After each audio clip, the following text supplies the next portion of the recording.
दुनिया की महाशक्ति अमेरिका ने एक ऐसा कदम उठाया जिसने अंतरराष्ट्रीय कूटनीति में जलजला ला दिया है। यूएस राष्ट्रपति ट्रंप के आदेश पर एक रात में अमेरिका ने वेनेजुएला पर अटैक किया और निकोलस मादुरो उनकी पत्नी को गिरफ्तार कर लिया। इस पर भारत का स्टैंड क्या है वो भी आपको बताते। दरअसल भारत की तरफ से अपना स्टैंड क्लियर कर दिया गया। भारत का ना ही कोई दोस्त है ना ही कोई दुश्मन है। दरअसल एक तरफ वेनेजुएला की सड़कों पर सन्नाटा है तो दूसरी तरफ दुनिया की राजधानियों में निकोलस मादुरो की गिरफ्तारी को लेकर बहस छिड़ी हुई। अमेरिका के इस कड़े एक्शन ने अंतरराष्ट्रीय राजनीति के नियमों में फिर से लिखने को मजबूर कर दिया है और गिरफ्तारी के बाद मादुरो और उनकी पत्नी की गिरफ्तारी के बाद ग्लोबल ऑर्डर हिल गया है। दरअसल भारत ने इस मामले में वेट एंड वॉच की स्थिति अपनाते हुए चिंता जाहिर की है, चिंता जताई है।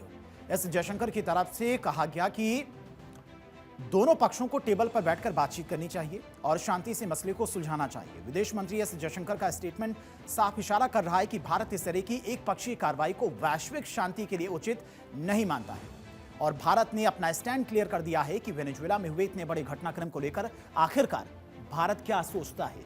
दरअसल लक्जमबर्ग में एस जयशंकर से पूछा गया कि वेनेजुएला में अमेरिकी एक्शन पर भारत का क्या रुख है और इस पर विदेश मंत्री ने क्या जवाब दिया, सुनाते हैं आपको।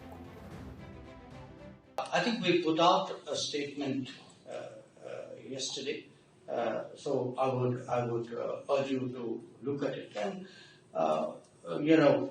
obviously, what happened, essentially, if I can sum up the statement, the long and short of the statement was that yes, we are concerned at the developments, but we would really urge all the parties involved to now sit down and sort of come to a position which is in the interest of the well-being and the safety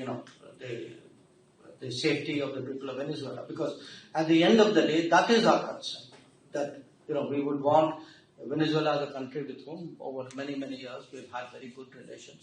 So we would like the people to come out sort of well from whatever is the direction of. और Venezuela पर अमेरिकी कार्रवाई और S Jaishankar के Luxembourg में दिए गए statement का विश्लेषण इस बात का पुख्ता करता है कि भारत अपनी रणनीतिक स्वायत्तता से समझौता ना करता है ना ही करेगा। एस जयशंकर ने साफ कर दिया है कि विश्व शांति चाहता है और शांति से ही किसी मसले को सुलझाया जा सकता है। जो कार्रवाई हुई वो चिंतनीय है।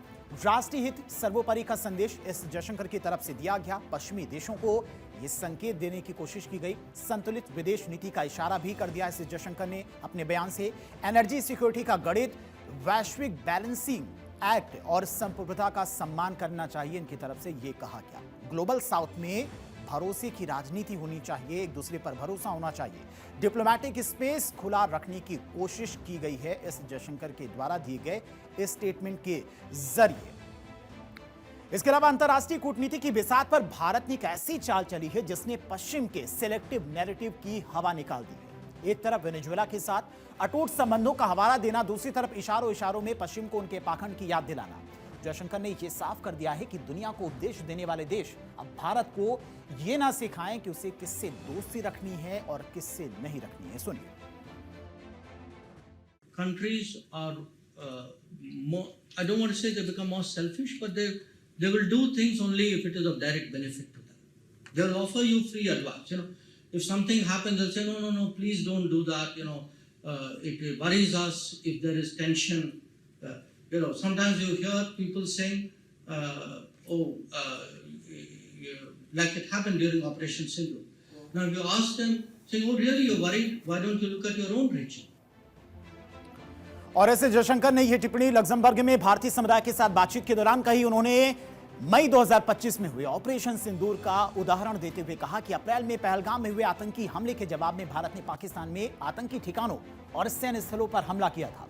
विदेश नीति में बेबाकी के लिए जाने जाने वाले एस जयशंकर ने एक बार फिर से अपनी छवि के अनुरूप बिना किसी संकोच के अपनी बात रखी और उनके साफ और अडिग बयान ने अंतरराष्ट्रीय समुदाय को यह संदेश दे दिया है कि भारत अपने रुख में स्थिर है और किसी दबाव या फिर पाखंड के आगे झुकने वाला नहीं है। वेनेजुएला के साथ अच्छे संबंधों को रेखांकित करते हुए भारत ने अपनी स्वतंत्र और संतुलित कूटनीति को मजबूती से पेश किया, जो देश की वैश्विक स्तर पर बढ़ती साख और प्रभाव को भी दर्शाता है।